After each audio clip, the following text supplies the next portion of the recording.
ko itazihangana yuko ubwoko bwayo bugumya gushimutwa kuko hari ibihumbi 7 bitapfukamiye Bayali byayo.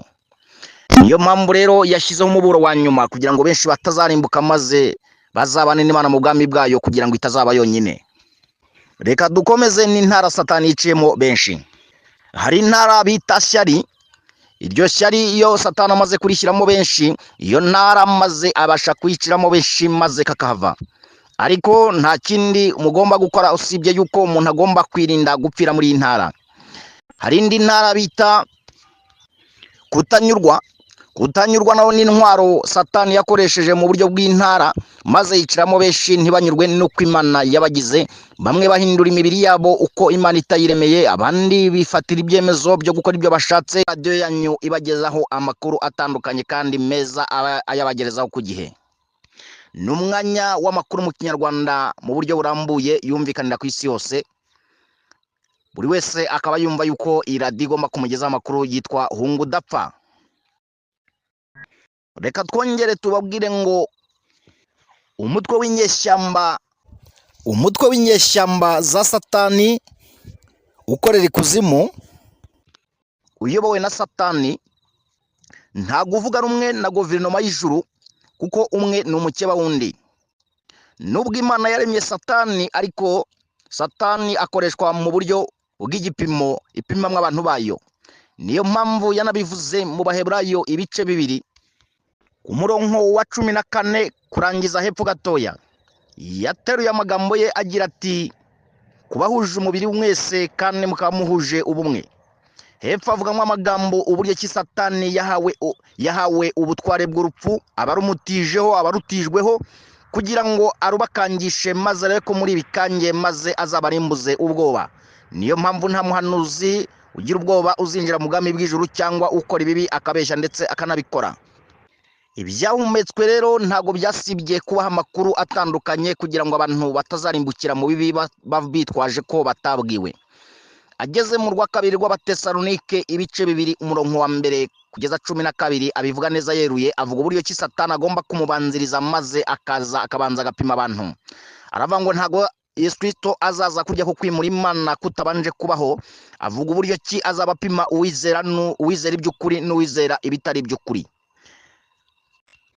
Abadakurikira aya makuru rero murahomye, sinjye wabihumetse, maze mukurikire mwumve ibyiza birimo. Ishe agaseke k'urukundo kandi gakubiyemo ibyiza byose mwifuza. Turanababwira uburyo ki Satani yashishe mu rwandiko n'abambari be akajya yandika bihindurije n'uburyo ki yanditse ibinyuranye. Ndetse turanababwira uburyo ki abantu bambaye imyenda ihindurije bagira ngo ntabwo ihindurije, kubera ko Satani yamaze kubatera imikungugu mu maso maze ntibabasha kureba, bitwa ko bakanuye ariko kandi barasinziriye. Aya makuru yacu tugiye kuyabagezaho mu buryo butandukanye kandi turababwira n'ibindi byose twababwiye mu ncamake. Dukomeze no makuru yacu maze twumve ibyiza bikubiyemo. Uyu mutwe w'inyeshyamba za Satani ukorera ikuzimu, nubwo wafashe imyanzuro ikakaye, niyo tugiye kubagezaho maze kugira mubashe kumenya ibyakorewe mu nama yabereye ikuzimu. Wabashije guhitana benshi mu duce dutandukanye mu ntara zitandukanye. Tugiye kubagezaho mu buryo bwihuse izi ncamake z'izi ntara zitandukanye maze Satani yagiye yiciramo ubwoko bwayo. Mu nkundi rero ntimujye kure maze tubagezeho ibi byiza. Reka tubabwire rero muri izi ntara zitandukanye, tubabwire intara maze Satani n'ibyegera bye n'abambari be yahereyemo. Hari intara bita Bwibone. Intara bita Bwibone yagusanzemo maze akwicira aho ngaho. Intara bita Bwibone niyo yabanjije kuko kwiciramo ubwoko bw'Imana, kuko Satani n'abambari be ariko akiri wenyine, akiri mu bwami bw'ijuru, yari umwamarayika ukomeye nk'uko twababwiye ngo umwe yari umukeba wundi. Satani n'umukeba uw'Imana. Ariko byabaye ngombwa yuko nta kindi cyamukuye mu bwami bw'ijuru n'ubwibone. Niyo mpamvu nawe yashatse kubanza guteza abantu ubwibone benshi maze nabo barabikurikiza karahava. Iyi ntara bita Bwibone imaze kugwamo abantu benshi cyane n'inkomere nyinshi zitandukanye Satani yamaze kwivugana. Iyi ntara rero ayiteza abantu kugira ngo nawe abariyo ntwaro abasha kubakwita mbere na mbere, ari nayo yamukuye mu bwami bw'ijuru. Kuko uwishyize hejuru imucisha bugufi, uwicisha bugufi Imana imushyira hejuru. Niyo mpamvu rero inteko y'ijuru nayo ariyo guverinoma y'ijuru ntago yigeze irebera iryo kosa, iravuga iti ntago ubwami bwanjye bw'ijuru buzabamo abibone. Niyo mpamvu no kuri iyi si abazagumya kwibona batazigera bagera mu bwami bwayo, icyo kizira ntago kizigera kigera hera. Iyi ntara bita bwibone irimo inkomere nyinshi nk'uko twabibabwiye, ariko turaza no kubabwira ibitaro mugomba kuvurirwamo cyangwa se zigomba kuvurirwamo. Abemera umuti barivura, icy'ingenzi twebwe kuri twe ni ukubagezayo gusa, maze hasigaye bakikorera operasiyo ndetse n'amayeri. Izindi zose ni intwaro Satani iza gusanganye niza kwicana. Yagusanze mu bwibone nibwo akwiciramo, yagusanze mu busambanyi nibwo akwiciramo, yagusanze mu kubeshya nibwo akwiciramo, yagusanze mu ntara bita bwiyemezi nibwo akwiciramo, yagusanze mu ntara yo kwishyira hejuru iyo niyo akwiciramo. Ubwo rero Satani akwicisha intwara gusanganye, iziwe zo ni izo ngizo, ariko izindi nitwe tuziba tuzifite. Twirindire izo ntwaro atadusanga muri iyo ntara akatwiciramo. Ntimuzave ngo ntimwabwiwe, kuko umuburo wa nyuma uba utambutse. Aho ni hamwe Yesu Kristo yabamanwe n'ibisambo bibiri, nawe akaba ari uwa gatatu, kimwe iburyo bwe n'ikindi ibumoso. Ariko ibyakurikiyeho reka mbibabwire, murabizi neza. Niyo mpamvu rero hariya navuze muri Luka 15:1, umunyabyaha umwe iyo yihannye mu ijuru impundu ziravuga. Ariko hariya ku musaraba niyo mpamvu igisambo kimwe cyafashe umwanzuro kijya mu bitaro, kiravuga ati ngewe bangejejemo, ariko nta kindi namenyeshejwemo ko ari twe twivura. Biba ngombwa ko cyemera ibyo cyakoze, maze gisaba mwigisha ari we Yesu Kristo, aravuga ati ngewe ndemera ibyo nakoze, ariko nugera mu bwami bwawe uzanyibuke. Kimwe cyo cya kabiri ikindi kigenzi cyacyo cyanga kwemera, maze kijyana mu bitaro bita rimbukiro. Icyo rero cyemeye nibwo Yesu Kristo umwigisha yahindukiye aravuga ngo uyu munsi ibyo nsabye turabana muri paradizo. Ibyo bitaro bita kwihana nibyo bitaro bya mbere ku isi, maze Imana yashyizeho abantu bagomba gukiriramo, kandi twebwe nk'abavugabutumwa dushinzwe kugeza abantu muri ibyo bitaro, maze ibindi operasiyo Imana n'umwuka wera barabikurikirana. Twebwe ntago tuvura, kuko Imana niyo ivurisha ukuri. Yohana 8:1-3:2. Muvuga ukuri, ukuri niko kuzaba batura, niko kubasha kubatura benshi imitima benshi maze ikabatuka. Niyo mpamvu yabivuze muri Yohana ibice 4 abwira umusamariya, aramubwira ati rero ibi bitaro wabigezemo ntago ajya agira ikindi kibazo. Bisaba ngombwa yuko abwirwa ngo uriya mugabo ufite su wawe, muhasome neza mwiyumvire mugeze hepfo. Ariko arangije aramubwira ati igikurikiyeho mugomba gukora, cyangwa se ugomba gukora mugore, nubwo bimeze gutya. Aramubwira ati i Yerusalemu hasengerwaga, igihe kirageze ntihazongere gusengerwa. Aramubwira ati n'aya mariba Yakobo yafukuye, igihe kirageze ntibazongere kuyavomeraho, ariko igihe kirageze ngo abasenga data by'ukuri byemewe bamusenge mu kuri no mu mwuka wera. Niyo mpamvu uko kuri rero niko kubasha gukiza, niwo muti uvura maze kakahava.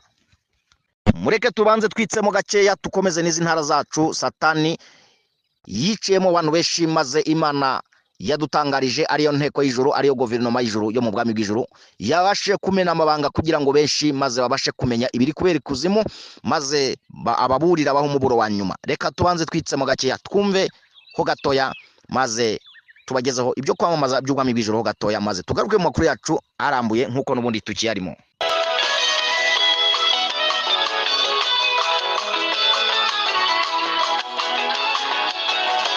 Akaryoshye ntigahora mwitama, kuvuga no gutaruka ufite umwanya iyo tsitekeye.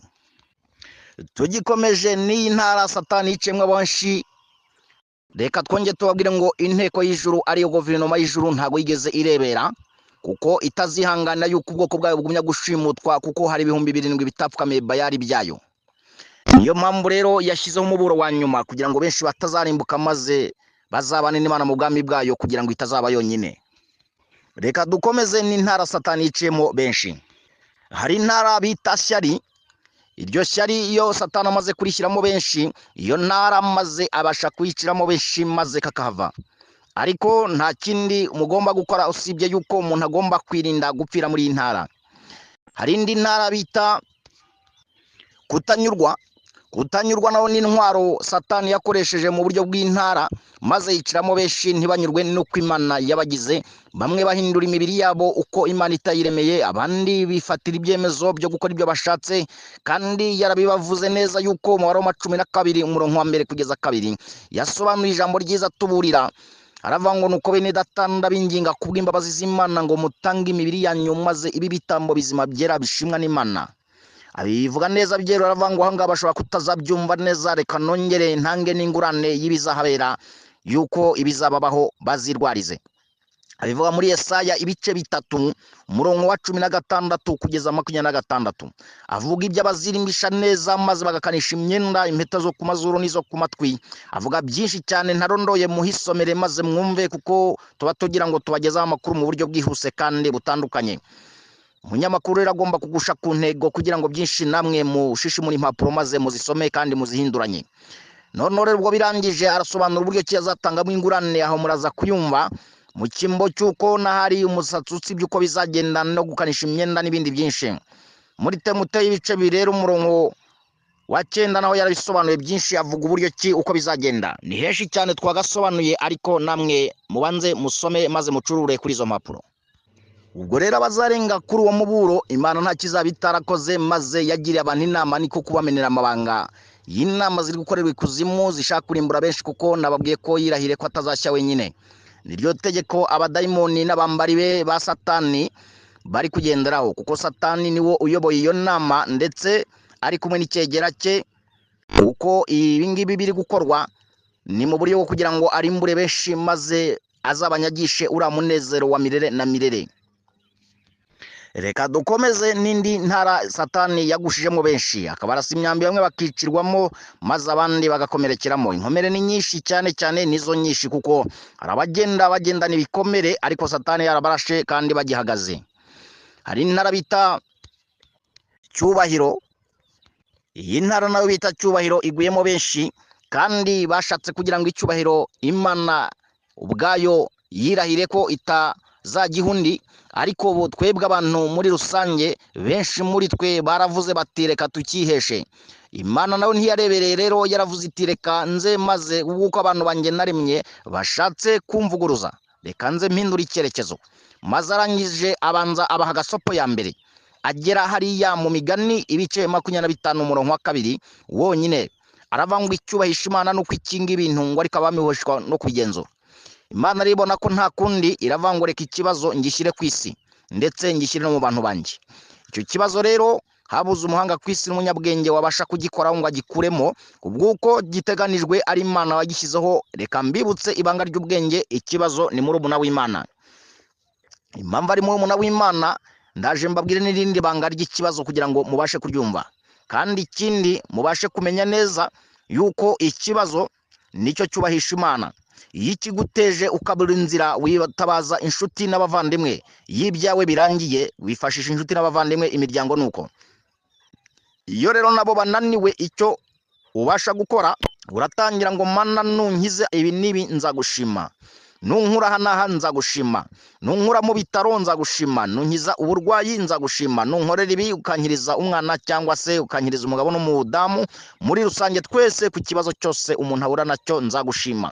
Imana rero aho ngaho hari agapassword bayashyizemo igafunga, maze imaze kugashyiramo igafungura igihe ishakiye, ibona yuko wari wayimye amashimwe yawe n'icyubahiro. Irangije rero igakoramo igihe wabashe kuvuga uti Mana nunkorera nzagushima, ibona ko wicishe bugufi. Ugiye muri rya jambo yavuze ngo niwishyira hejuru izagucisha bugufi, ariko niwicisha bugufi izagushyira hejuru kandi ibiguhereye ubuntu. Ariko iyo ibonye igeze muri uwo mwanya wo guca bugufi ukemera imbaraga zayo n'ububasha bwayo, ikintu cya mbere ikora ibasha guhita ifata ka gapassword yari yashyize mu kibazo cyayo yari yaguteje, maze ikagafungura ukabona inzira. Iyo ubonye inzira nta kindi uhita ukora, uhita ko ukora ibintu bibiri. Icya mbere urabanza ukarambura amaboko ukavuga ngo Mana ndagushime yuko unkoreye ibi ngibi.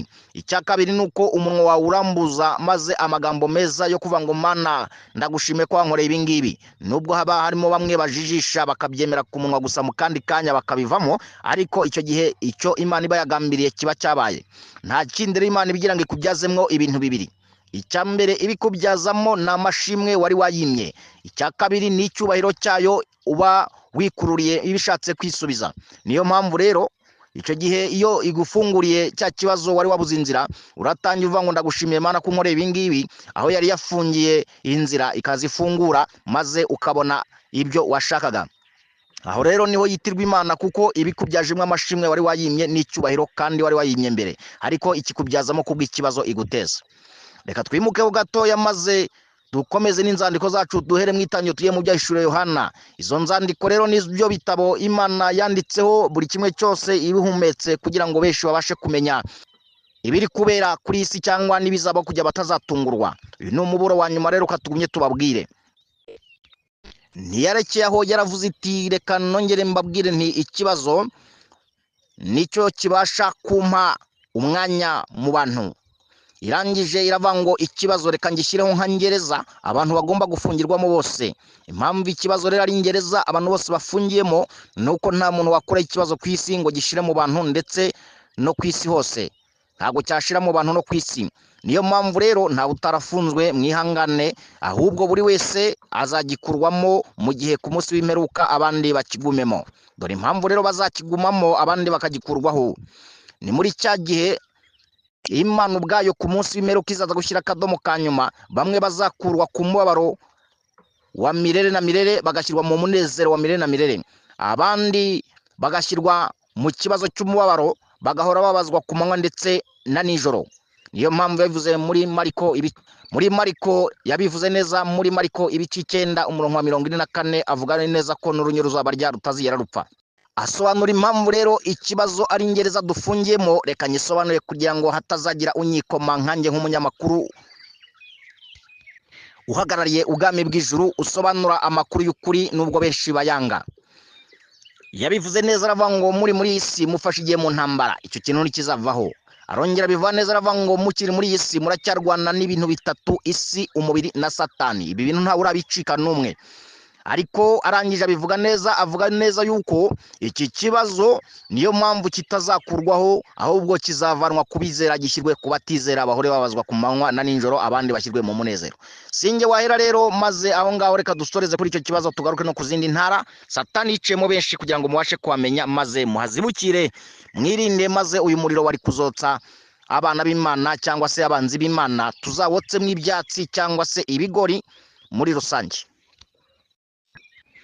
Reka rero tubabwire ngo intara ni nyinshi zitandukanye, ariko reka tubabwire twongere tubibutse ibitaro izo nkomere ziri kuvurirwamo ndetse abagihumeka. Hari ibitaro bita Kwihana, ibyo ni ibyashinzwe na guverinoma y'ubwami bw'ijuru ikorera hera hahera. Hari n'ibindi bitaro by'ishami ryayo bita Mbabazi. Imbabazi rero izo ngizo nizo zitubeshejeho. Hari n'irindi shami ryazo, hari n'irindi shami ryo mu bwami bw'ijuru bita Kwizera. Iyo wizeye kwizera kurarema. Niyo mpamvu yavuze ngo mwakagize kwizera kungana n'akabuto ka sinape, muzabwira umusozi ukava hawo kanditse ukahava. Arangije ageze kuri Zarubabeli aramubwira ati kuko wagiye muri ibi bitaro neza ukavurirwamo ukemera kwivura kandi ukivurisha ukuri, reka rero maze nanjye nkubwire ngo wa musozi wiyita iki imbere mugaragu wanjye Zarubabeli. Nawe rero niwemera kujya muri bitaro byo Kwihana ukajya no muri amashami yabyo, ntago uzabura kuvurwa kandi imyambi Satani yakurashe ukuri kuzayihanduramo. Kuko Imana ntiyarebereye, yaravuze ngo kuko ndabizi neza ku itegeko ry'imyambi Satani abarasa ari itegeko, yabivuze muri Luka 17:1. Aravuga ngo nta kizabuza ibisitaza kubaho, ariko hago uzabyizanira. Urumva ikivuye ku Mana nicyo wizaniye biratandukanye. Ariko arangije Imana ntiyarebera ndetse nabo bakoranye inama mu bwami bw'ijuru, iyo tuzayigarukaho ubutaha, ariko tubashije kubabwira imyanzuro yabashije gufatirwa mwaho ngaho. Yaravuze ngo kubera ko nzi neza yuko iyi myambi ari itegeko, kandi avuga yuko no mu itangiriro ikibazo kitazigera kivaho n'ahandi henshi, aravuga ngo reka ntange kizimyamwoto y'iyi myambi Satani azabarasaho n'ibi bitero bye n'ingabo ze. arangije ajya mu Befeso 6:10 aravuga ngo mutware intwaro z'iburyo n'ibumoso nizo muzabasha kuzimisha imyambi ya wa mubi yakwa umuriro. Iyo kizimyamwoto rero ngusabye kwitwara kugira ngo ntago ikuremerera, kuko guca bugufi ntago bica umugongo ahubwo bica amazimwe. Reka mbibutse ko uyu munyamakuru muri kumwe ari umunyamakuru bita Mukristo w'ukuri ndetse kwihangana. Mu gihe twegereye umusozo mu nkundire maze mbanze mbabwire amazina amwe muri abangaba yaba badayimoni kuri inama yakorewe ikuzimu na Satani, ariyo guverinoma ya Satani ikorera ikuzimu ishimuta benshi kandi atarigeze arema, ariko buri wese agomba guhunga kugira ngo adapfa. Reka tubibutse amazina y'aba badayimoni makeya, abandi tuzagaruka mu ubutaha tubamenyesha byinshi bitandukanye. Reka tubanze tubabwire rero ayo mazina y'aba badayimoni n'uburyo kibateramo gakeya maze twegera umusozo. Kuvuga no gutaruka ufite umwanya yotse iteke. Reka rero mbabwire ngo aya mazina atandukanye kugira ngo mwashe kuyumva. Umudayimoni wa mbere yitwa kwiyoberanya, umudayimoni wa kabiri yitwa ndabirambiwe, umudayimoni wa gatatu nimbajijishe. Niyo mpamvu agera kuri benshi akabajijisha. Kurambirwa rero umwuka wo kurambirwa warambiye benshi, maze none uwo mudayimoni yaziye muri iryo jambo, ariko benshi ntibabimenya. Umudayimoni wundi ukurikiyeho yitwa mbariganye, kuyariganije benshi cyane. Undi mudayimoni yitwa ntibizasohora, niyo mpamvu umwuka yaziye mu mwuka wo kuvuga ngo ntibizasohora, benshi bakarambirwa. Aba badayimoni bake muri bo tuvuze bakorera mu bitaro bita kwiyoberanya. Ibi bitaro bita kwiyoberanya ni ibya Satani yashinze. Uwo ni umudayimoni ukomeye cyane wegera icyegera cya Satani, ariyo mpamvu yitirirwa iryo zina kandi ari ibitaro Satani ariganirizamo benshi. Iyo rero agushyize mu bitaro bita kwiyoberanya akwereka ko ari kukuvurisha ukuri kandi ari ikinyoma. Niyo mpamvu rero undi mudayimoni ukomeye yitwa kwishyira hejuru. Kwishyira hejuru rero kandi muzi neza yuko yagendeye muri wa mwuka ko kwibona bibanziriza kugwa, ariko benshi ntago babimenye. Uwo nguwo rero akorana na wa wundi bita bajijishe cyangwa mbajijishe. Ayo ni amazina atandukanye y'abadayimoni. Undi yitwa kimata. Uwo kimata rero yitwa bamfatire. Bamfatire maze ntibagende, maze ubafatire mu cyuho, maze ubarimburiremo. Undi yaze mu mwuka bita ntibizasohora.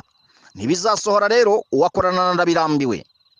Abo bose ni amazina y'abadayimoni Satani aza gushyira mu bantu maze akabihebesha, akabakura mu murongo abari bari kwizera maze bakabivamo. Niyo mpamvu rero uzasanga harimo n'abandi bazira bavuga ngo runaka ko yabikoze yabaye iki. Uwo mwuka rero uhishe benshi, ariko muve muri ibyo bitaro bitambajijishe, mubivemo rwaze maze muhindukire mujye mu bitaro bita kwihana ndetse no kwihangana n'ibindi twabuvuze haruguru. Umuti twawusobanuriye ni umuti bita jambo. Jambo yahoranye n'Imana kandi jambo ari muri twe, kandi yahoranye na se ndetse n'umwana wayo. Barahoranye kuva na kera kuko we na se n'umwe. Reka mbabwire ngo rero buri wese uriye ukuri kw'ijambo niwe mutsima muzima abariye, kandi nta sonza ntarangira n'inyota. Yohana 6:25-7:1. Kandi uriye uwo mutsima ntago azigira apfa n'umunsi n'umwe. Benshi nibatemera guhindukira Satani rero bamenye yuko abagambiriye yuko azabajyana mu bitaro bindi byiwe bita rimbukiro. Ibitaro bindi byitwa rimbukiro Satani yashinze, nubwo n'Imana yabigizemo uruhari, ariko Satani yabaye abyigaruriye. Niyo mpamvu rero impamvu Imana yabimuhayeho urutabe ni ukubera ko abanzi b'Imana ari wo muriro bazajyamo bahire muri ibyo bitaro bita rimbukiro. Niyo mpamvu rero umuntu wese ashishikarijwe kujya muri bitaro twababwiye haruguru by'Imana, ariyo guverinoma mu bwami bw'ijuru ikoreramo bita kwihana. Aba bantu rero banze kwihana bafungiye muri gereza ya Satani bita bapfumu kutihana. Ahandi ni mu barozi, ubwicanyi, murengwe no kutanyurwa. Ni henshi ntago twaharondora, maze yari incamake kugira ngo tubanze tubagezeho gakeya, ariko Satani nuko byagenze. Icyo cyapa rero gishyiraho ku bantu yashimuse kandi atarigeze arema. Gusa muve mu bitaro bita rimbukiro maze mujye mu bitaro bita kwihana. Ikibabaje rero benshi mu b'Imana yari yagiriye icyizere nk'abambasaderi bayo, nabo bakabohoje izi nkomere nyinshi, ariko ikibabaje nuko ahubwo bo babaye babi cyane. Ariko Imana yaravuze iti ntago bose bagenda buheriheri, reka nisigarize 7,000 bitapfukamiye Bayale. Abo ngabo rero ake muri bo umubare nyamwinshi n'uwo Satani yashimuse, ariko umubare mukeya n'uwo uri kumana mu basigaye bakeya bakiyumvira. Ariko abo ngabo ntago barahabwa ijambo kubera ko bakiri insuzugurwa, ariko bababajwe bazira gukiranuka. Abo ngabo igihe cyabo kirateguye ko cyegereje, mu gihe cy'uko bagiye kuvuga ukuri mu itorero ry'abanyamwuka wera, kandi kuva na kera mwibuke yuko ukuri kwamwe kuryana. Reka mbabwire rero, kugira ngo ukure muri ibi bitaro aba bantu izi nkomere Satani yashimuse bita kwiyoberanya, ibitaro kubikuramo abantu bita kwiyoberanya ntago byoroshye, ariko bake muri bo abazemera kumvira umuburo wa nyuma, abo ngabo barahiriwe. Reka rero twegera umusozo, tubanze twihanganishe abagize ibyago kuri izo nkomere Satani yarashe, ndetse n'abandi benshi batandukanye. Twihanganisha imiryango y'ababuza ababo mu buryo butandukanye, mu bo Satani yagabyeho ibi bitero, turabihanganishije. Ijuru rero naryo ntago ryahatanzwe, ryaravuze riti ntago abo ngabo twabareka gutyo gusa, kuko ni ibiremwa byayo. Nubwo hari umwana w'ubugingo n'uwo kurimbuka, ariko ijuru ntago ryigeze rireberera nk'uko twabivuze haruguru. Nubwo Satani yabateje umwuka umeze nk'uwo yiciyemo Gihazi na Baramu bishwe n'ibiguzi, uyu mwuka w'ibiguzi nawo warimbuye benshi cyane. Satani yawukoreyemo awushyiramo abadayimoni, uwo nawo ntago twagenda tutawuvuze, kugira ngo benshi bamenye ko abahanuzi n'abavugabutumwa baguye aho ngaho. Inkomere nyinshi rero zirimo maze ziratandukanye, nubwo benshi bikosora akanya gato akandi bakabivamo, ariko banze kwihanira kureka ngo bafate umwanzuro. Bari muri mpemuke ndamuke, aho ngaho niho barwariye. Ariko mbagira inama bagane ibitaro bita kwihana, Luka 15 umurongo wa 1 kugeza 10. Umunyabyaha umwe yihannye mu ijoro impondo ziravuga. Mwo kugendera mu mwuka wa Gihazi cyangwa Baramu wishwe n'ibiguzi, kuko nawe wundi w'isambu muzi uko byagenze, ahubwo mugane muri ibyo bitaro bita kwihana, maze ibitaro by'ishami rya bita Mbabazi nabyo biriteguye kubakira. Reka twegera umusozo rero, tubabwire incamake zimwe muri izi ngingo zari ziyagize. Twabasobanuriye ko guverinoma ya Satani ikorera ikuzimu n'abambari be yashimuse benshi kandi atarigeze arema. Yagabye ibitero henshi hatandukanye ku bantu b'Imana yaremye kandi Satani atarigeze arema. Arabashimuta kandi atarigeze arema. Inkomere nyinshi yarazikomerekeje, abandi arabahitana mu buryo bw'uko yanyurije mu buhenzi bw'isi, abateza gukunda impiya maze bakabirutisha gukunda iby'ijuru. Twanabamenyesheje yuko guverinoma yo mu bwami bw'ijuru ikorera hera hahera, itigeze irebera na gato ku mpamvu z'uko ubwoko bwayo itakemera bugenda buheriheri, kugira ngo itazaba wenyine mu bwami bwayo. Twanababwiye amwe mu mabanga Satani y'inama yakorewe ikuzimu mu bayashimuse, tubabwiramo byinshi, tubabwiramo n'amazina atandukanye. Twanababwiyemo n'amazina y'abadayimoni mu buryo bwinshi, kugira ngo buri wese ajye amenya umudayimoni wamuteye uko ameze, maze abashe guhindukira ajye muri biriya bitaro bita kwihana. Akaryoshye rero ntigahora mwitama mu nkunde, maze ducugikira aha. Reka mbabwire ngo ngewe mwumvaga yari mukristo kwizera ndetse kwihangana, uwari uhagarariye aya makuru bamwita Ndiho Nduhoraho, ariwe wahanze byose. Umugenzuzi wa gahunda ni Yesu Kristo, ariwe mwigisha ukuri. Naho koordinateri uhagarariye ibintu byose ubigenzura ni kameramani, ariwe Mwuka Wera ukoresha kamera y'ijisho ry'Imana. Aya yari amakuru rero y'umuburo wa nyuma yitwa Hunga Udapfa, maze ubone ubugingo, ubane n'Imana mu bwami bwayo, kuko Imana idashaka umunyabyaha yapfira mu byaha bye. Izindi nama rero zizabaho tuzagenda tuzibagezaho uko bitandukanye mu buryo bwose uko bishobojwe, gusa mu dutera inkunga maze tubagezaho byinshi bitandukanye. Uwikoreye ibyiza rero atura ageze mu rugo. Tubonane mu biganiro bindi mu makuru akurikiyeho. Ndabakunda.